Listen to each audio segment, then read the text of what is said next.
bienvenue. Aujourd'hui, on parle d'alimentation, on parle de coaching nutritionnel. On commence un épisode très intéressant avec la thématique du ventre plat. Are you ready now? Dans les critères qui permettent de définir si notre ventre est plat ou pas, est-ce que c'est lorsque mon vêtement flotte dans mon pantalon que je peux oser dire que j'ai un ventre plat? Pas du tout. Est-ce que si, par exemple, je porte un pantalon trop serré et que mon ventre déborde légèrement, est-ce que forcément cela voudra dire que mon ventre n'est pas plat? Vous comprenez très bien que à partir de ce genre de critères qui sont particulièrement subjectifs, il est difficile de définir si oui, un non, un ventre est plat ou pas. Heureusement pour vous, il y a des critères scientifiques qui permettent de définir de façon standard et pratiquement pour toutes les couches de la population si un ventre est plat ou pas. Nous allons vous livrer ces critères-là. Alors, à chaque fois, on dira qu'un homme a un ventre plat lorsque son périmètre abdominal, c'est-à-dire son tour de taille, doit être supérieur ou égal à 102 cm, c'est-à-dire cette dimension-ci. Donc voilà, 102 cm. Donc voilà à quoi doit ressembler le périmètre abdominal d'un homme dont le ventre est plat.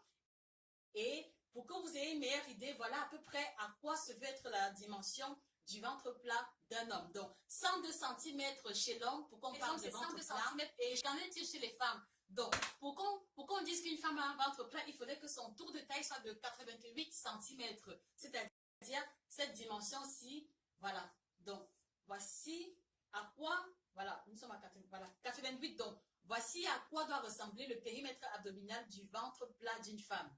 On va mesurer mon tour de taille et se rassurer que mon ventre est plat. Et comme ça, vous pourrez mieux voir comment s'effectue la prise de mensuration.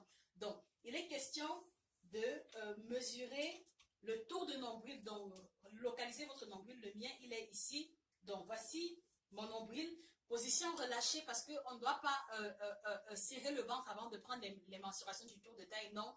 Donc, position relâchée. Et là, voici les valeurs de mon ventre plat. Ici, mon tour de taille est de 76 cm, donc effectivement, mon ventre est plat. Pourquoi ces valeurs? Pourquoi un tel standard? En réalité, fidèles téléspectateurs, il faut comprendre que chaque fois que le tour de taille d'un homme sera supérieur à 102 cm et celui de la femme supérieur à 88 cm, c'est la porte ouverte aux maladies cardiovasculaires, c'est la porte ouverte à une maladie dangereuse qui n'est pas très connue, à savoir l'obésité abdominale. Donc, obésité abdominale, c'est-à-dire obésité du tour de taille, qui est aussi la porte ouverte aux maladies cardiovasculaires, je le disais tantôt, porte ouverte au diabète et porte ouverte aux maladies métaboliques. Voilà pourquoi est-ce qu'il est important que vous veilliez toujours à ce que votre tour de taille reste dans ces normes standards-là. Alors, j'ai une question à vous poser. Quel est votre tour de taille? Je vous invite à mettre en commentaire les valeurs de votre tour de taille en prenant les mensurations telles que nous l'avons démontré tout à l'heure. Mettez votre tour de taille en commentaire. On verra ensemble où est-ce que vous en êtes avec la problématique du ventre plat.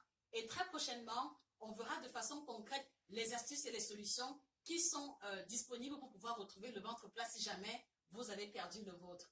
C'était Josica pour la chronique nutritionnelle. Passez une excellente journée. Retrouvez-nous sur www.josicainstitute.com et ne ratez rien de l'actualité nutritionnelle africaine. Excellente journée et que le bien-être vous accompagne.